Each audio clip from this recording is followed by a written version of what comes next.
So now what we're going to do is we're going to look at a good way to finish up the Folsom prison style attack if you happen to have a bladed object instead of just a shiv of some sort. So what we're going to look at now is the angle 4 reverse cut. If I can find my free cursor, there it is. Okay, so here we go. So we call this an angle 4 reverse cut, again because it's going to follow that angle 4 motion of coming across the body. Remember in the beginning we practiced rolling the knife like this. This has to be a subconscious movement that you don't have to think about after you're stabbing this guy and you're getting ready to come up and do this 4 motion. This blade has to be rolled so that the blade is back facing you. Now if you have a knife you're carrying a sheath and you have it sharpened on both sides, you don't have to worry about that little movement. But for most people with folders, it's only sharpened on one side. You're going to roll the blade over.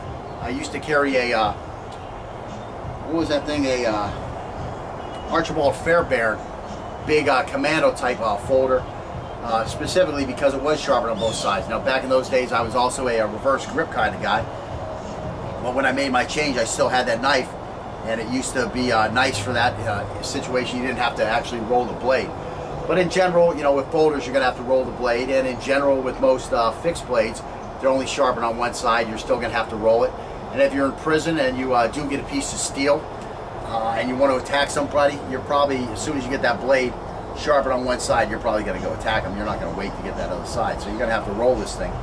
Again, if you're in jail, I don't advise that you make shivs and stab people. You know, get out and make something of yourself on the outside. So anyways, let's see. So this is an angle 4 that is pulled across the front and towards us with the knife held with the cutting edge of the blade, again rolled towards us. This angle is used to slash the throat as we have moved close behind the threat. It is important that we are checking the threat in a manner that will stop or delay his ability to turn towards us. This angle is an excellent follow-up to a successful angle 3 thrust attack. The key is to quickly perform a couple of angle 3 thrusts while moving past the threat's flank. And once we take his back, by establishing a position behind the threat, we follow up with the angle 4 reverse attack. We do have to be careful not to pull the blade directly towards our own throat. To avoid this, we combine a slight angle 4 movement so that we slice the throat from one side to the other, which gives us the greatest chance of severing, again, the carotid artery and the carotid artery and the trachea. So again, we're going to look at this again. We're basically going to do the exact same drill.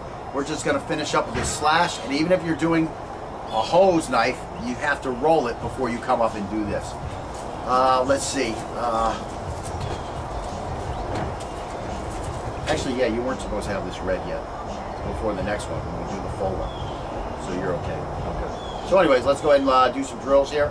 We spent some time reading Don Pentecost's book a little bit before this lesson here. We got to like lesson, what did we get to, like chapter 3? Yeah. Through 3 or 2-3? So we got up to 3. So we really didn't even see any of his attack yet. Of course, there's a training triad I always talk about, and you start with basic skills, then you work in weapon skills, then you work your way to tactics and mindset. If you look at Don Pentecost's book, he really starts off by talking a lot about tactics and mindset to probably make sure you're ready, you have the right flavor, let's say, when you get on to the actual knife skills that he teaches. So again, you have weapon skills, tactics, and mindset. And if you're not bringing all those into your martial arts lessons, you're leaving your students short.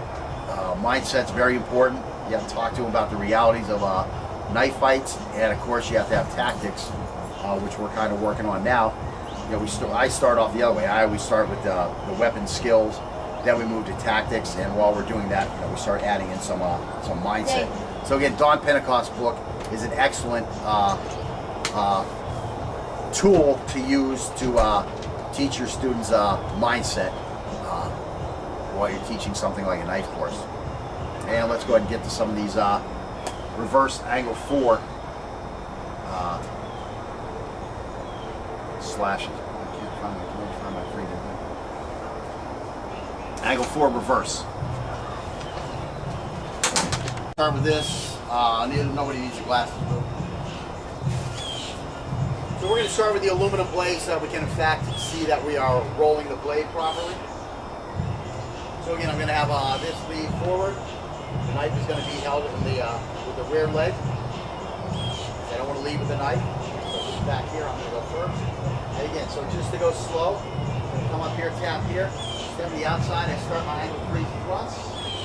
Work my angle 3 thrust up to the top. And then, as I'm bringing it back, the knife automatically is going to roll in my hand. It's going to come here. I got to be careful about my face and my hand again. I'm just going to pull this thing across here. Now when I'm pulling it across, I'm not going to be nice and try to carve this thing around like this. I'm going to try to pull this point straight from here to straight over here. Again, I don't want to let this roll. Now, because of physics, that I'm trying to slice through an object, may the knife be forced to go that way a little bit? Yes, it may be forced, but I don't want to let it go that way. I don't want to release that pressure, that cutting pressure I have. So I want to come from here and just try to pull it straight out back here, trying to slice the whole head off. I'm not just trying to slice an inch or two into the neck. I'm trying to take the head off, okay? That's what you have to be thinking here, to make sure you get the maximum cut you can, okay? So from here, this thing is just gonna get ripped right off on a big angle 4 here, and trying to slice that head right off. So we're gonna speed that up a little bit. I'm gonna be nice to his throat. He's already getting a little red there.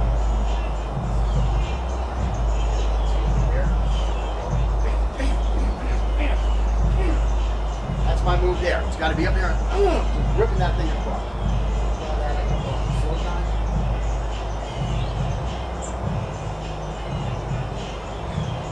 Now I need to feel that. You see this blade? Put it way over here, and then be nice. Because you're just going slow right now. You pull it here, you can pull it across me now because you're just going slow.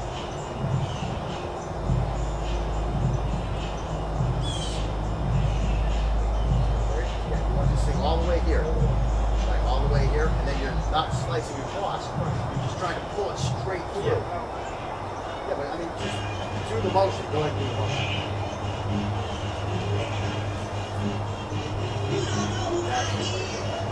You definitely, again, you're just trying to pull this thing straight through his head. Of course, it's not going to allow it. There's a lot of tendons in here, and there's going to be some bony structure in the back, and cartilage and stuff. So it's going to be, you're not going to slice his head right off unless you really get lucky. That's the way to win a knife fight. That's the way. I mean, this guy has attacked you. He's displayed a lethal threat to you, and now it's time for you to respond to said threat, to end the threat as soon as possible. His head laying on the ground, his body up here, that's going to be a pretty sure way to end the threat. Again, are you going to be able to do that? That's why I say you'd be lucky if you did. He's going to end the threat. That's what I'm talking about, the luck.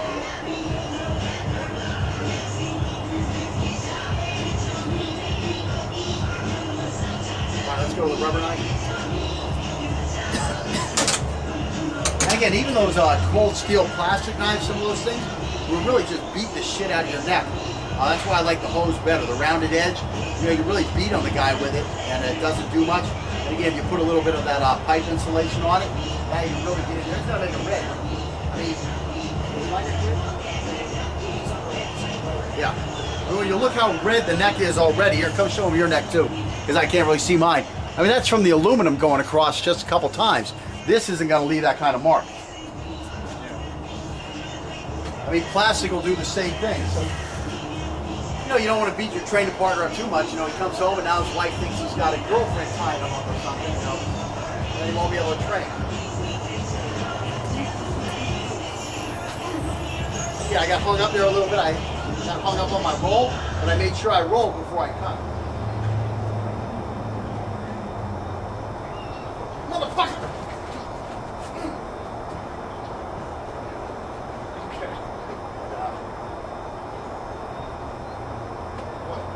I want to say like some gang names, but I really don't want to offend any gang members. Especially I live like in a gang neighborhood area. I don't want to say,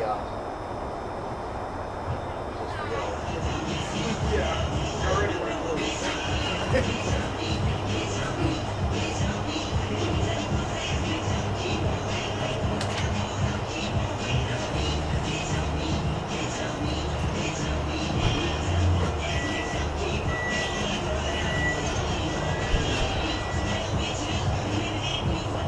Now I'm going to count seconds as he attacks. So we see how long this whole thing should last. 1001, 1000. Doesn't matter. I mean, try one more step. Make sure you get 2 here, one here, and then angle forward. 1001, 1002, 1000. Okay, so less than 3 seconds.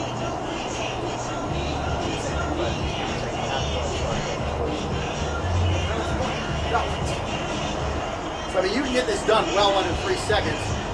You know, I've heard turns short out there, like a street fight lasts about 6 seconds. You can see that this one lasted quicker than that.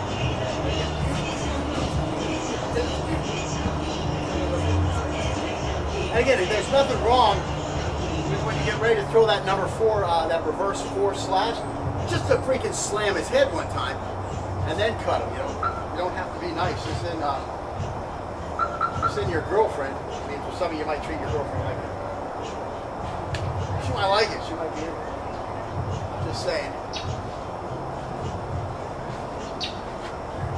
I need a more secure grip while you're doing this. Okay?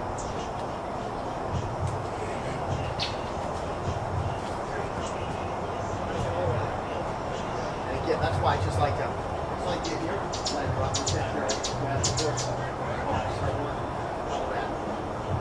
Like just ride on you while you turn. It's going to be easier to turn with this guy as he tries to defend if you become a part of him. When he turns, it's just going to turn you. All you got to do is keep your feet underneath you.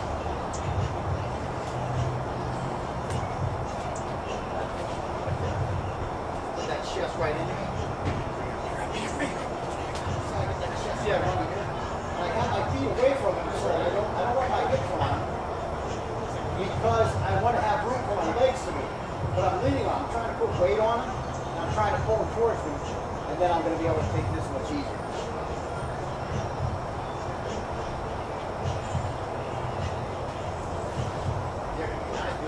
That's way too high there. Yes, you got to be, yeah. I'm definitely down here, right. Just think about this. Your arm is on here, your arm is on here, and then you're just going to spin this way. That posture.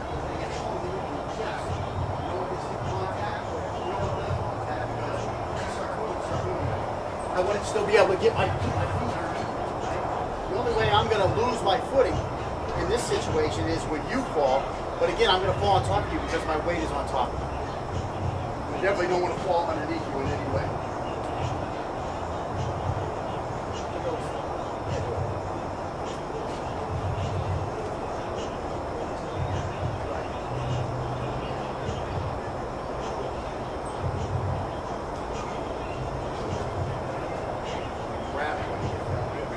I mean, there's no problem with this hookup right here.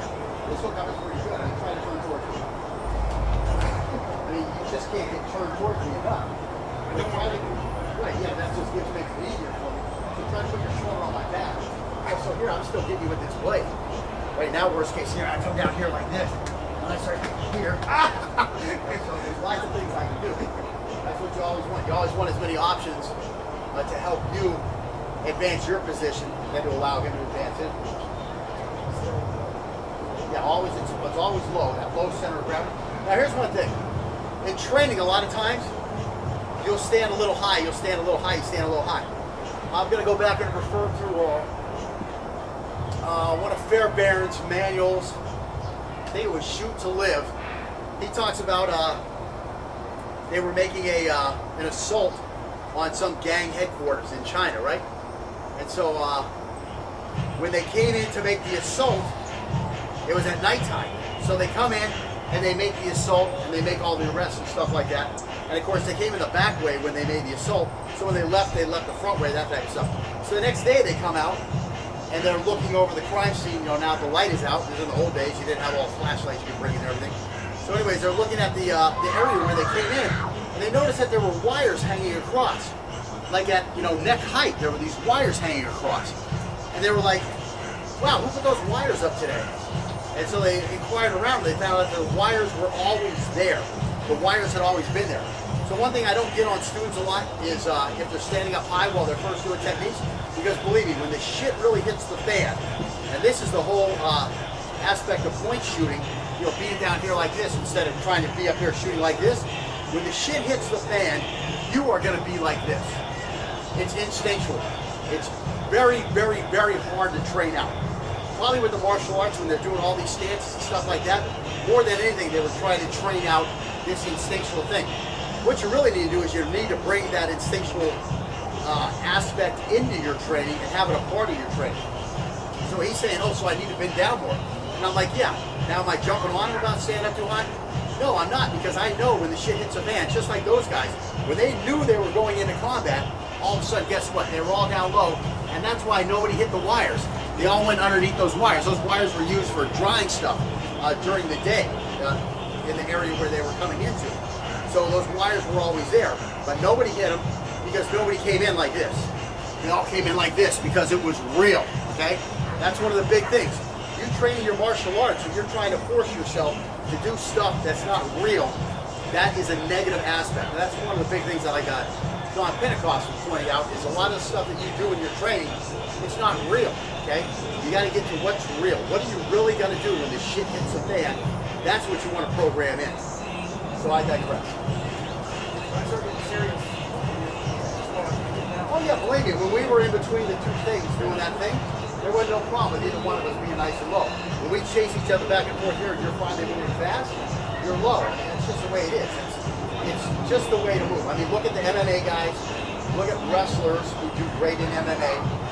You know, those are the stances those guys fight from. That's your real stance. Anything else you're training, you're trying to train out something that got you from caveman with all those wild beasts to modern man. Okay, those instinctual stances are what allowed man to survive. And now you're trying to train them out? Who are you to train out what, you know, evolution or God, you know, whatever you want to call it. I call it evolution. Lots of people might call it God.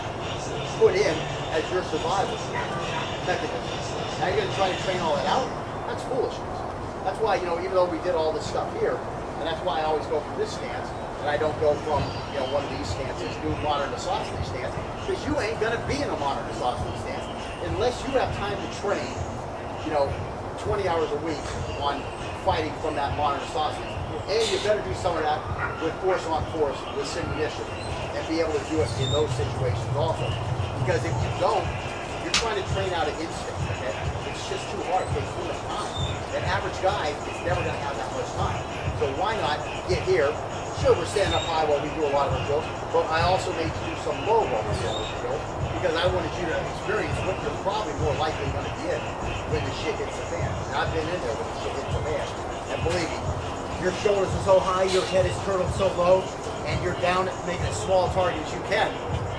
That's what's going to happen. So you might as well train something that's going to match reality. Unless you're just a Navy SEAL or, you know, a Delta Team guy, and you're on the payroll for 20 hours a week to train that stuff out. And again, why would you want to train it out?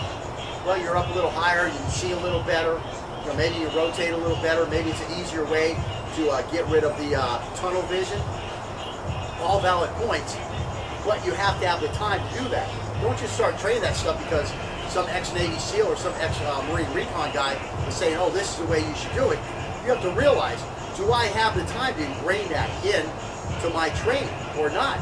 And you probably don't, unless you've already got the trident or you've already got the jump and the scuba badges up here. You're just not going to have that kind of time. So train in something that you're going to do when you actually fight. You know, that's going to be more of this than something like this. You're just not going to handgun fight like that. It ain't going to happen unless you put in hours and hours, thousands of hours training for that scenario. Well, no, because right now there's an assassination attempt. So I've got to be here like this. I'm going to be, now I'm going to be down here. And now I've got this grab here. I got my chest right up against you. And I'm puffing my chest out so that my hips are away. And again, if you try to throw me, try to bend forward and throw me, I'm already in the stance, right? If you grab my arms, I'm already in a stance to drop weight by keeping my hips free from you. Okay, so that's, you know, there's other things involved there too. But that's what you got to do. You know, you don't want contact here. You want contact here, so you're forcing weight down on you. And now it also allows you to drop weight if something happens where you can't get your feet underneath you the way you want. Okay?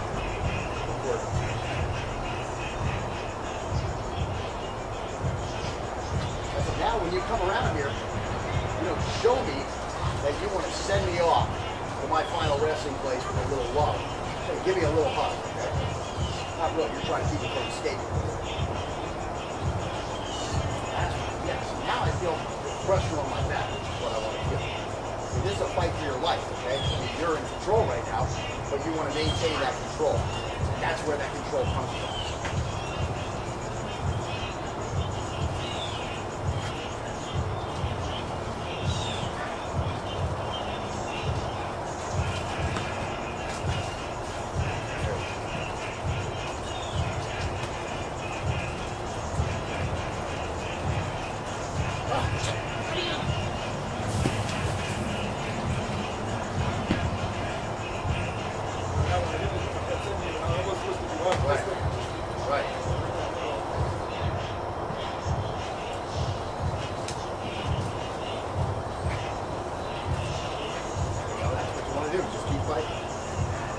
Try to give him a little throw there, just to let him feel that coming up here.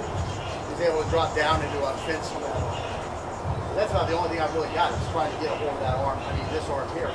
Once you get that knife around the side, it's out of my view. It's out of my way. I can't get to it.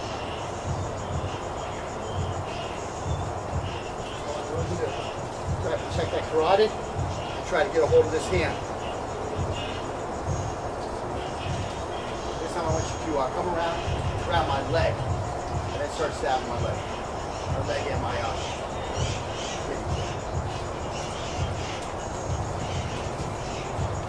grab this leg. It's gotta be like this, around this joint here. See, I'm locking this in here, and now I'm gonna put my head here. So I stay low by the knee joint. Now when I lift this up, I've got huge problems. If I got a big heavy jacket, I can grab it with a big heavy jacket and make that a firm 360 grip. There it is right there. Now some fuck right there.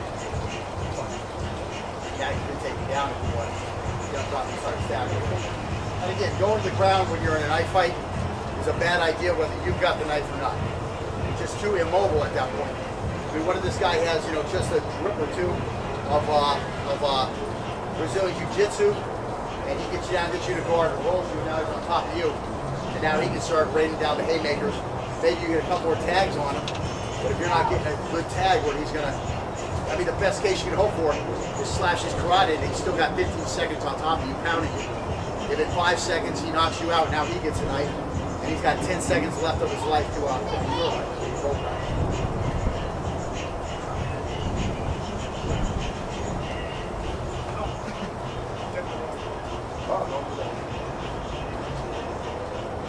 And again, one of the reasons I don't like these other grips, like these Chinese grips and this saber grip and stuff like that, because really what you want to do is you want to just lock down with these 3 fingers. You know, fuck all this, you know, what are all these different things called? You have like a slash, you have a thrust, you have a chop, all that type of stuff. Forget all that stuff. Chop, chop, chop deep, chop deep, chop deep, chop deep, chop deep. Forget all that little flicky work with your wrists and all that type of stuff. You don't have time for it. The first problem is to do a lot of that work. You need to go to a lesser grip, a less firm grip. Here I've got these 3 fingers, the same ones I use to hold onto a gun when I'm shooting a gun, and I'm going to grip that right there. Now if I need to grab tighter, well guess what? Just grab with the other 2 fingers too. Now I have a super tight grip. When you're doing this false imprisonment type thing, you probably want just that super tight grip, okay? At least those 3 fingers gripping tight. But you don't want to worry about, oh, because I'm gripping it tight, I lose some mobility in my wrist and I can't do these other kind of cuts. Forget those other kind of cuts. You don't have time to think about that shit. Unless, again, you're going to devote a lifetime to training, hours and hours and hours a week. Just go with the simple, direct, straightforward stuff.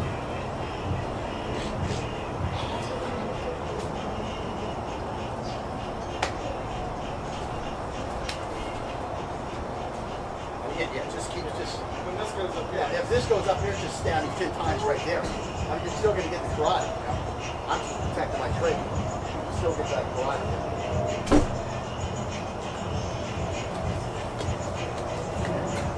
That time you could slash me because I'm just chasing with both arms. I mean, how is this guy going to respond? I don't know. I've never been attacked by an attack like this.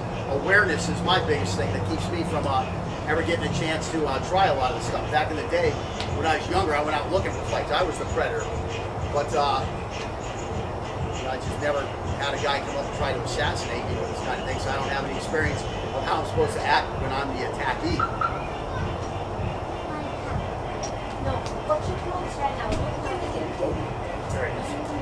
And again, what's one of the first things that happens? I turtle.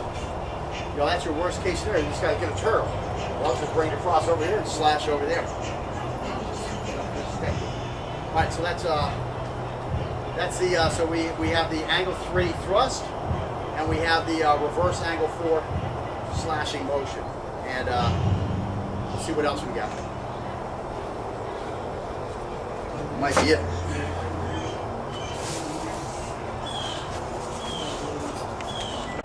Remember in the beginning we practiced rolling the knife like this.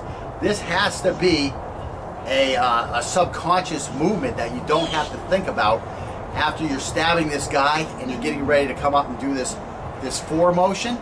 This blade has to be rolled so that the blade is back facing you. Now if you have a knife you're carrying a sheath and you have it sharpened on both sides, you don't have to worry about that little movement. But for most people with folders, it's only sharpened on one side. You're going to roll the blade over. I used to carry a what was that thing? Archer. I'm not going to wait to get that other side, so you're going to have to roll this thing. Again, if you're in jail, I don't advise that you make shivs and stab people. You know, get out and make something of yourself on the outside. So anyways, let's see. So this is an angle 4 that is pulled across the front and towards us with the knife held with the cutting edge of the blade, again, rolled towards us. This angle is used to slash the throat as we have moved close behind the threat. It is important that we are checking the threat in a manner that will stop or delay his ability to turn towards us. This angle is an excellent follow-up to a successful angle 3 thrust attack. The key is to quickly perform a couple of angle 3 thrusts while moving past the threat's flank, and once we take his back, by establishing a position behind the threat, we follow up with the angle 4 reverse attack.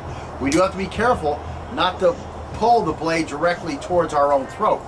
To avoid this, we combine a slight angle 4 movement so that we slice the throat from one side to the other, which gives us the greatest chance of severing, again, the carotid artery and the carotid artery and the trachea. So again, we're going to look at those. So now what we're going to do is we're going to look at a good way to finish up the Folsom prison style attack if you happen to have a bladed object instead of just a shiv of some sort. So what we're going to look at now is the angle 4 reverse cut. If I can find my free cursor, there it is. Okay, so here we go. So we call this an angle 4 reverse cut, again, because it's going to follow that angle 4 motion of coming across the body.